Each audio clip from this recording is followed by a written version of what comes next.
என்னாலும் நெஞ்சத்தில் சுமந்து வாழும் என் அன்பு சகோதர சகோதரிகளே, உலகமே வியக்கிற வெற்றிகளால் அனைத்திந்திய அண்ணா திராவிட முன்னேற்ற கழகத்தை வழிநடத்திய நம் அம்மா இப்போது நம்மிடம் இல்லாத நிலையில் இன்னும் 100 ஆண்டுகள் ஆனாலும் கழகம்தான் தமிழகத்தை ஆளும் என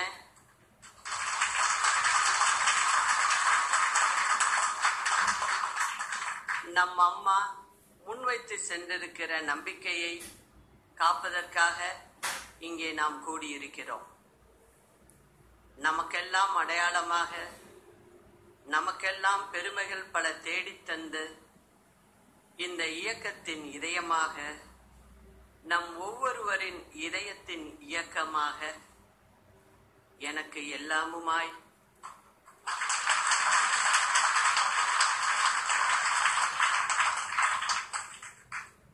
எனக்கு மட்டுமல்ல நம் அனைவருக்கும் எல்லாமுமாய் திகழ்ந்த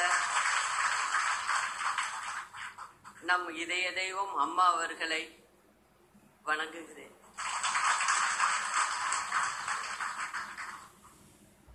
புரட்சி தலைவருக்கு பிறகு தாயிருந்து நம்மை வழிநடத்திய தண்டிகரெல்லா இந்த மாபெரும் இயக்கத்திற்கு என்னை கழக பொதுச் செயலாளராக ஒரு மனதாக தேர்வு செய்து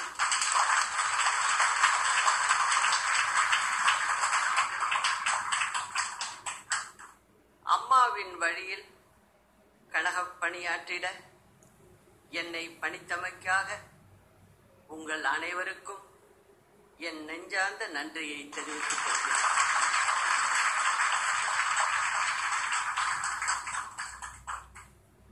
ஆயிரம் கூட்டங்களுக்கு நான் அம்மாவோடு சென்றிருக்கிறேன்.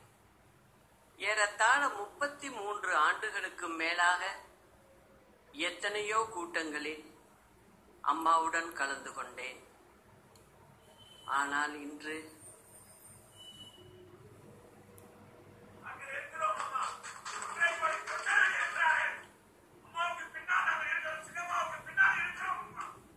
மேடைக்கு வந்து உங்களிடையே பேசுகிற ஒரு சூழல்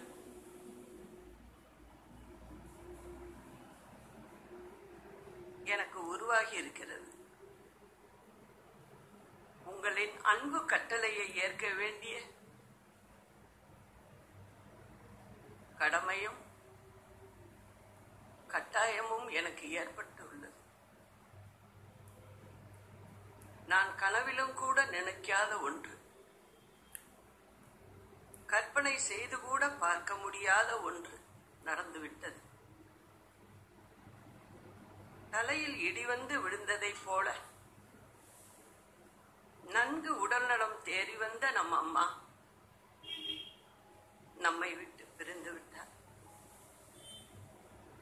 தன்னை நம்பி வந்த யாரையும் கைவிடாதவர்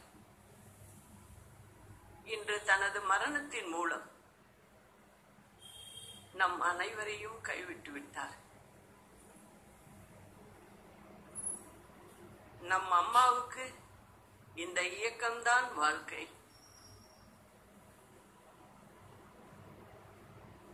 எனக்கோ அம்மாதான் வாழ்க்கை.